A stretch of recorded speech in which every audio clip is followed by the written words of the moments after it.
Okay, so that was the Philly game.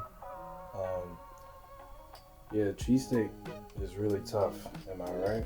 All right, that was a terrible opener. Very cold and sad and bad. And Brad was pretty much the only good thing about this game. Russell Westbrook looks to have gone out with an injury at the end of this game.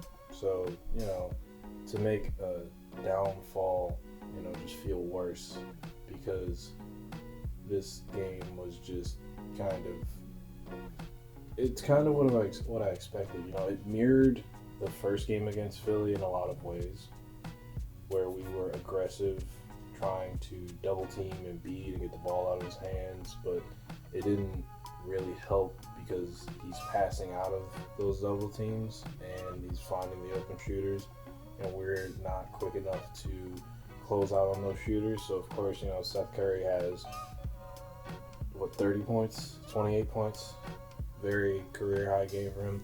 Not only that, but this Wizards team, when it comes to defense, is an absolutely moribund team and doesn't have the ability defensively to be consistent. And that is what kills you against a team like the Sixers that can handle the team coming back.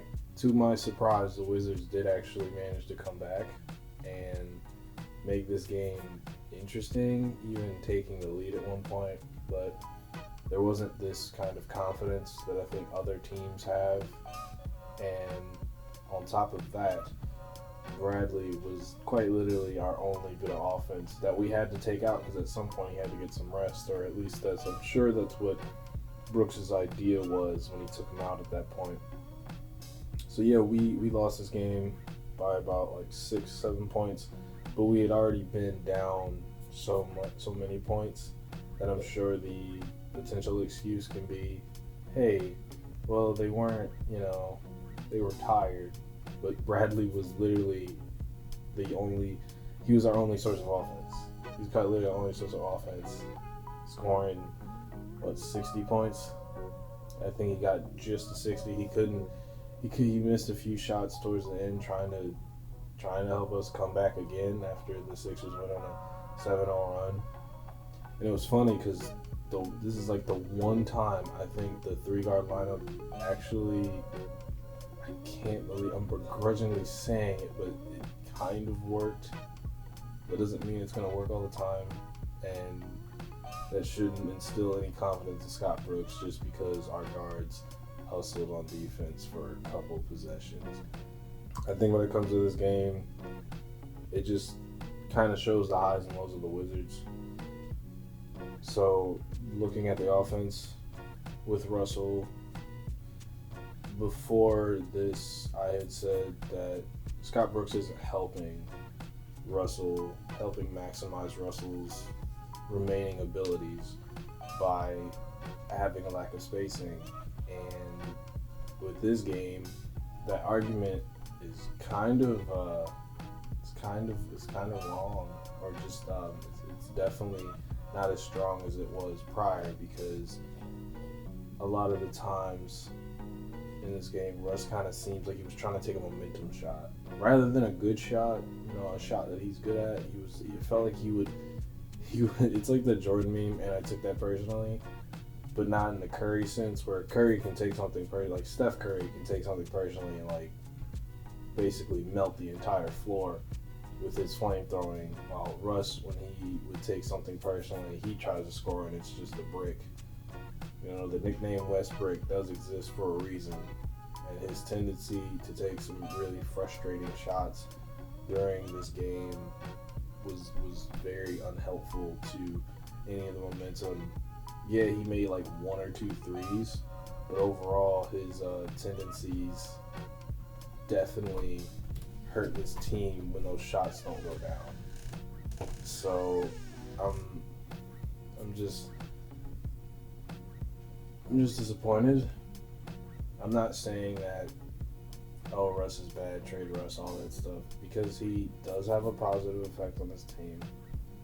Like I said, I do think that Brooks's rotations have a hand in Russ's tendencies being as bad as they are. Like Russ himself as an individual, yes, he needs to stop shooting all the time.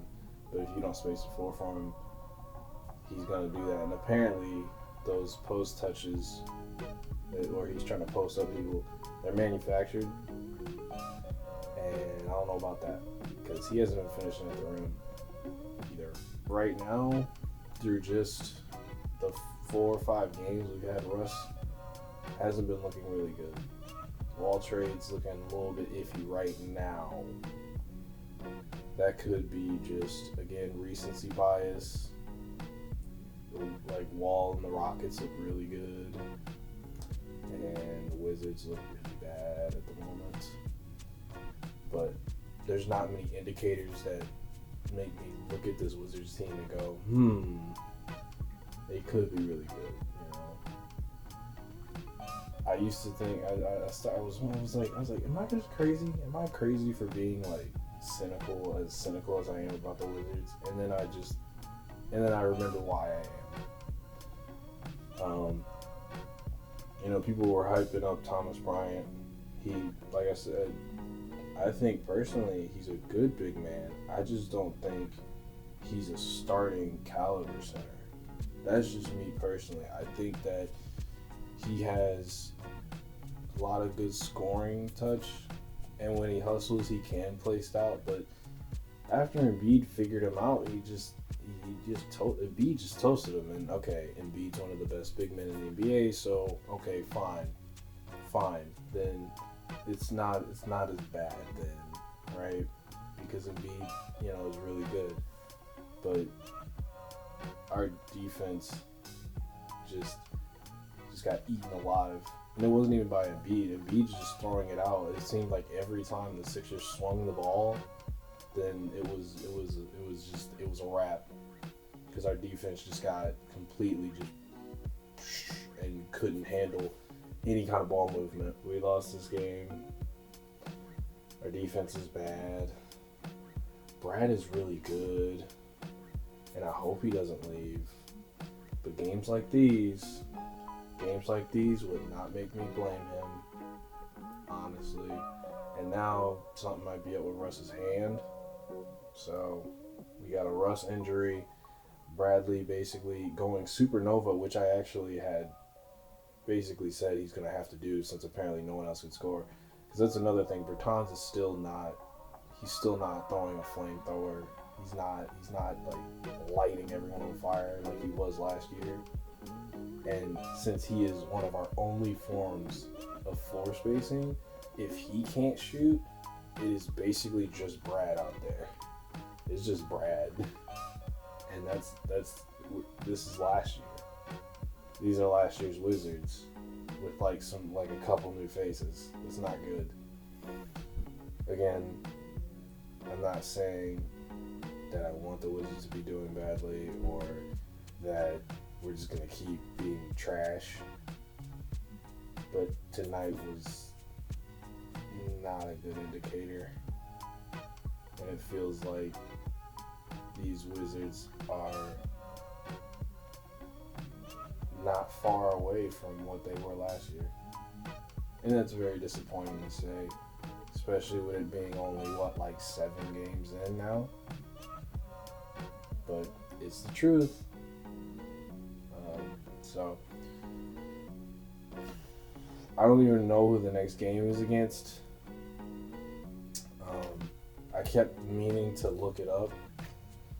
So, let's do that. I don't have any moments. I forgot about the Robin Lopez fall counter immediately after I was like, I'm gonna do that every time. So Wizards are now 2-6. Play the Celtics on Friday. Oh boy. This is WizWatch. What this guy says, Wizards can make magic at times, but you better bet on your lucky charms that we do more than that.